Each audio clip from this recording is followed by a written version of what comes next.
Number 30 is Thugly's High Rise. This is the 6th boss in the game in the Cliff World, and this guy is basically just a clone of Mugly, but he's a lot better. He now has two different types of fire attacks now, where he just shoots a bunch of flames at you, or shoots fireballs in the air. He charges much faster, he makes rocks fall, and on top of all that, he looks a lot creepier too, with his big red horn and his gray shell, like a shell-plated back. While it is a bit disappointing that we couldn't have got a dinosaur boss to fit the theme of the Cliff World, and of course being a different colored boss just changed his attack patterns. Now, that isn't the most original idea in the world, but hey, he's a pretty fun boss, and I like how challenging he is. Number 29 is the Mole Train. Now for a boss that's actually pretty easy. This is the 4th one in the game of the Cave World, and it has a bunch of the moles featured so far in the world. And in this level, you have to wait for the moles to stop throwing pickaxes at you, so you can jump on a bunch of the moles' heads on the minecart. Feels like a high, fast-speeded chase. And then you jump on Mole Miner Max near the end. It looks pretty intimidating. This is like whole vest going on. But the real fun part of this boss is speedrunning it, because if you have Diddy and you're really good at roll jumping, you can get the perfect timing to skip a huge chunk of time in the level and beat it in just about a minute. That's why I rank this one so high, because it's definitely one of my favorite bosses, just for that reason. Number 28 is Furious Fire. This is the first boss of the Volcano World, so, they're not going to let up on the difficulty. It has everything you'd expect from a lava world, including jumping fireballs, huge balls of magma chasing you down, the choir that plays in the background. It's some pretty intimidating stuff, and unlike some other levels in the Volcano World, it doesn't outstay its welcome. Number 27 is Mass Blast. This is a level in the Ruins world, but it features the beach, the crabs, otherwise known as the Snipplies, and you even get to go inside pirate ships, and you even get to just go up on the masts and shoot from pirate ship to pirate ship. Even at the end, you're knocking down huge ones. It mainly reminds me of the levels from DKC2, the Gangplank Galleon ones. That's why I ranked it so high.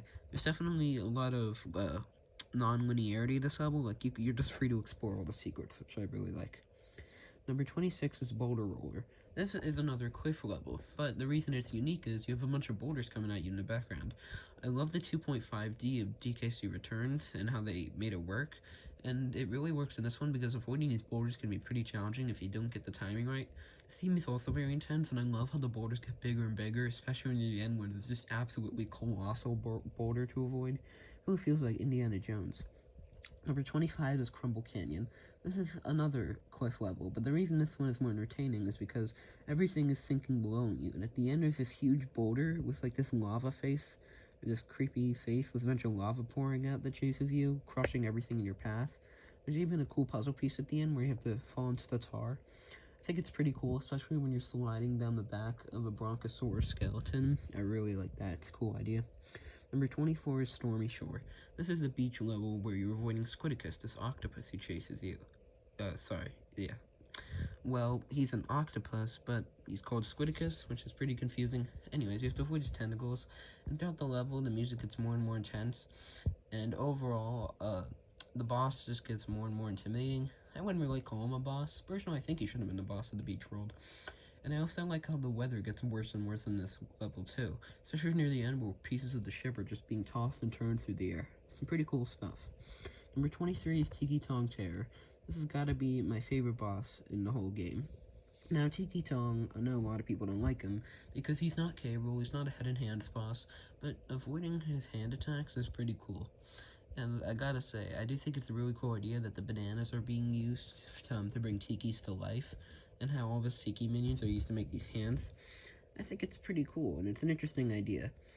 I guess the one thing I don't like about it, though, is having to play the rocket barrel beforehand in case you get a game over, which doesn't seem likely, but still. But I do like the credits part at the end where, spoiler alert, Donkey Kong punches the moon, so that's pretty cool. Number 22 is Button Bash. This is a Ruins level all about smashing on buttons, jumping on moving platforms, but the best part is near the end, where you're shooting through barrels into the mouth of a monkey statue. I think that's a really cool idea, and this is definitely one of the better Ruins levels because of the amount of variety it has. Number 21 is Tippy Shippy. Tippy Shippy is another level that's based off the beach world, but isn't in the beach. This time it's in the cliff world. So aside from the obvious question of how did a bunch of these pirate ships get all the way up into the cliff in this mountain range, The question I have is, how would these crabs be able to do this? Of course, but other than that, the level is still really cool because there are a bunch of cannonballs being fired at you, moving platforms, you know, all the ships are tipping. And I think it's a really cool idea, and although it doesn't have a lot of cohesion, I still like it. Number 20 is Cliff Top Climb. This is another cliff level. What makes this one special is it's a vertical level. Nearly the entirety of the level is vertical, but it's better than Red Red Rising because there's a lot more variety in the different barrels you can take, and all the swinging platforms that kind of act like pendulums, especially near the end where you're just shooting all the way up and avoiding a bunch of spiky tikis. It's very fun stuff, I must say. And number 19 is Slam and Steel. Now, Slam and Steel is another factory level, and it has the Fear Factory remix. This is definitely one of my favorite factory levels. A lot of them are great, but this one especially because there are a bunch of these crushing platforms. And overall, it really does feel retro because the idea is simple, but the theme, the remix is awesome. Overall, just has some great, simple, enjoyable level design. Same can be said for number 18, Long Shot Launch.